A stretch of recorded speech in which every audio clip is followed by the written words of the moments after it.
3. Are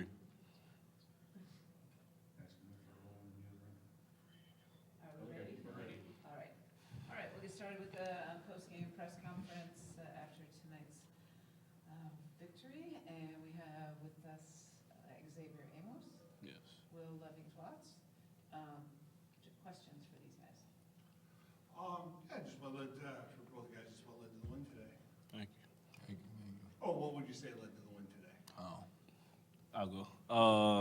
I say we started off a little flat, but we started to pick it up defensively, and that got us in transition, and that led us to getting easy baskets and getting steals, easy baskets, and that really got us going. I would say, definitely defense, and then the preparation as well. How we got ready for the game. I think we was focused and locked in for the game. So. Then for Will, your 19 points led the team in scoring. Big game for you.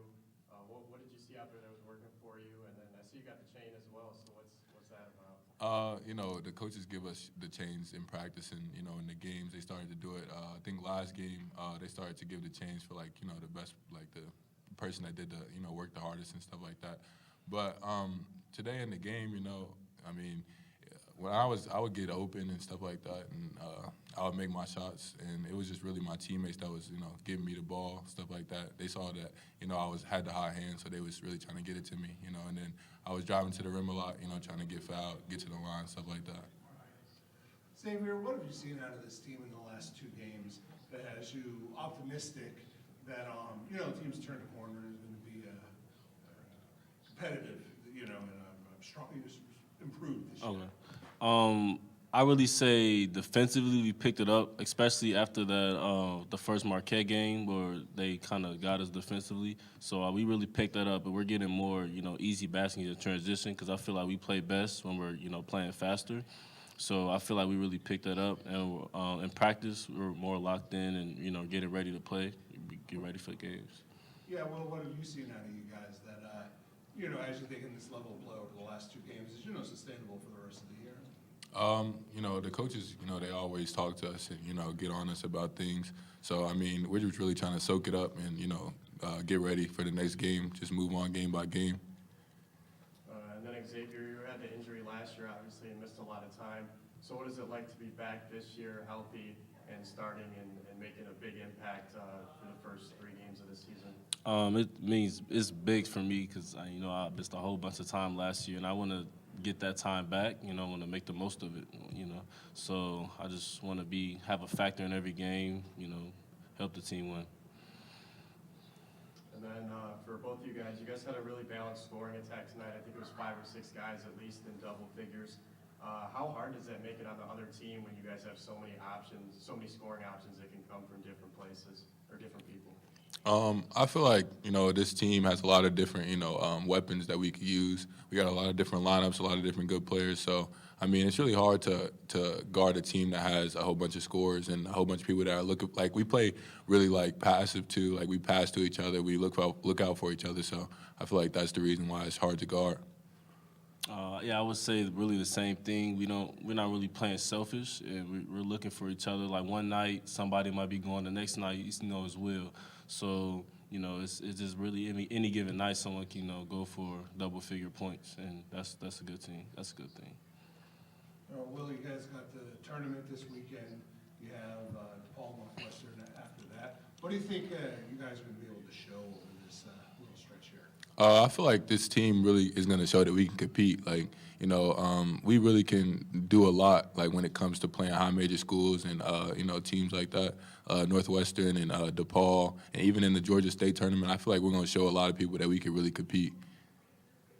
Yeah, Xavier, what are you guys hoping to show during this stretch? That you've already showed them these last 2 games and hope to show over the next 4. Just to really continue sticking to the details that we've shown the last 2 days and just taking that to the next team. We're not really worried about the team we play, just focus on what we do. And so that's what's going to carry us and just show people that we can, like Will said, we can compete with these teams. All right. I think that's all we need. Thank you, guys. Thank you. Appreciate it. Thank you.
I thought our guys play hard. I thought, execution, we didn't really get into the playbook just based off we played so much in transition. But I was happy for our guys. Obviously coming off an App State competitive game, I was a little bit concerned about just the mindset going into this game and not having a known name in front of us. I thought we'll be a little bit lethargic, unfocused, and it looked that way the first 2-3 minutes of the game. I think they got off 2 consecutive threes, but we settled in. I try to explain to this team coming out of pregame that they're going to compete, right? They played the game, they got on the bus, and they came to the Convocation Center to compete. So we gotta bring our A game. But it's a competitive group, talented group. I was happy I was able to get deep into the bench to give guys who haven't normally saw playing time thus far this year, extended minutes. So overall, got some good, some bad, some ugly, and we'll break down film tonight, tomorrow, and then try to regroup for practice on Wednesday. Questions? Yeah, just what have you kind of seen over these last 2 games that has you optimistic you're going to be able to sustain this level, the App State game today, over the long term? Just the depth.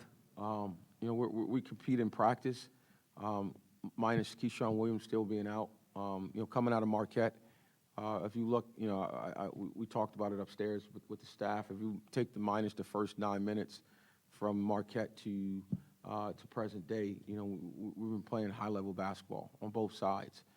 So I think we have the talent and the experience with Diggy Coy and Zarik Nutter and Phil and Harvin, guys who played in games, meaningful games last year. So I'm confident we can keep up the level of play. It's just a matter of making sure that we stay focused on the details that, essentially what goes into winning daily. And so, but this team is resilient. We have our own internal expectations on how we should perform and compete and what our season will look like. But yeah, I'm excited, but I'm also, eager to see how we respond on the road. We didn't handle the first 9 minutes at Marquette. On Friday, we have a road game versus, obviously Georgia State, who is playing at home, is their MTE. So we gotta be ready to play from the start. You guys had a lot of steals early on, especially in that game, or tonight's game. How much easier do those steals make it to obviously get out in transition, but then also in the full court offense as well? It ignited us a little bit. In games like this, you want to play in transition, right? You don't want to have to really slow the game down and dictate the game by calling plays. And it's a way more fun style for guys to play out in transition. So we really wanted to not be undisciplined in getting steals. We wanted to be really disciplined, stay to the principles, and if they were there, take them. But it allowed us also to get deep into our bench. So I think forcing 29 turnovers, 19 steals was a lot, right? And so I'm not expecting to do that again.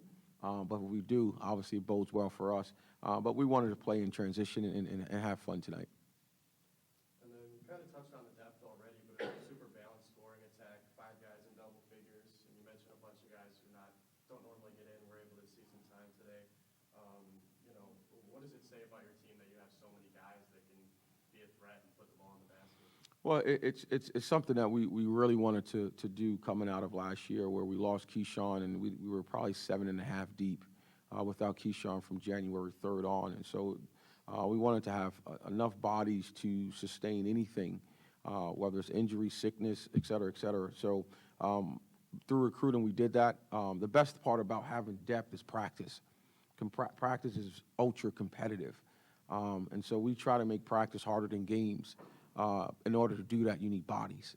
And all those guys, from Will Levin Watts to Karan McPherson, all those guys can compete and play extended minutes. And so my 5 guys who may start the game, they understand that if you're not playing the right way or you're not doing your job, someone else can come in and then you may not go back into the game.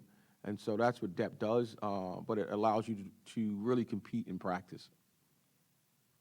You got the tournament coming up this weekend, then you have Paul Northwestern. Just this 4-game stretch you have, what do you think, what are you hoping that this showcases about this team? Just that we're a good ball club. We've been doing this, I want to say since June 26th. We think we got a good team. We still got ways to go. We aren't where we need to be in certain areas, but when you get in these battles and you start to compete against good clubs like a Marquette, it really forged something, right? And so we hope playing, obviously away from home, and then having 2 high majors, playing against Marquette will give us something, especially playing at DePaul and Northwestern. So I'm excited to see what we have, see if we learn from our first outing versus Marquette in the first 9 minutes, see if we can respond the right way when you play at DePaul or Northwestern or those Power 5 teams. But we're looking to compete. We'll line up. We're going to compete against any team that's in front of us. Like I said, Georgia State presents a really tough challenge. They already won, I think, versus Western Michigan already. So we got to have a good week of practice. We got to have a good day tomorrow with recovery and taking care of our bodies. And then Wednesday, we got to have a solid practice because we play Friday at 2 o'clock. And then, Coach, you mentioned Keyshawn. Do you have any idea of when he may be back? Soon. In game action? Soon. So he's itching. He's ahead of schedule. But the beauty of Keyshawn's situation with the depth, we don't really need to rush anything. So when he's back, he'll be 100% because we don't need him to come back right away because we have enough guys and bodies to make sure when he's back, he's physically and mentally ready to compete and be his old self. You say soon, is there a timetable or a target date? Not yet. I think he meets with the doctors tomorrow to hammer that stuff out. But he's inching closer. He's doing things in practice that that gives me the indication that he'll be here soon. And then we saw Ethan kind of take a fall there in the second half, and he didn't end up returning after that. Do you have any idea how he's doing? I'll know within the next couple minutes when we get out of the press conference. He's walking around, so that's a good sign.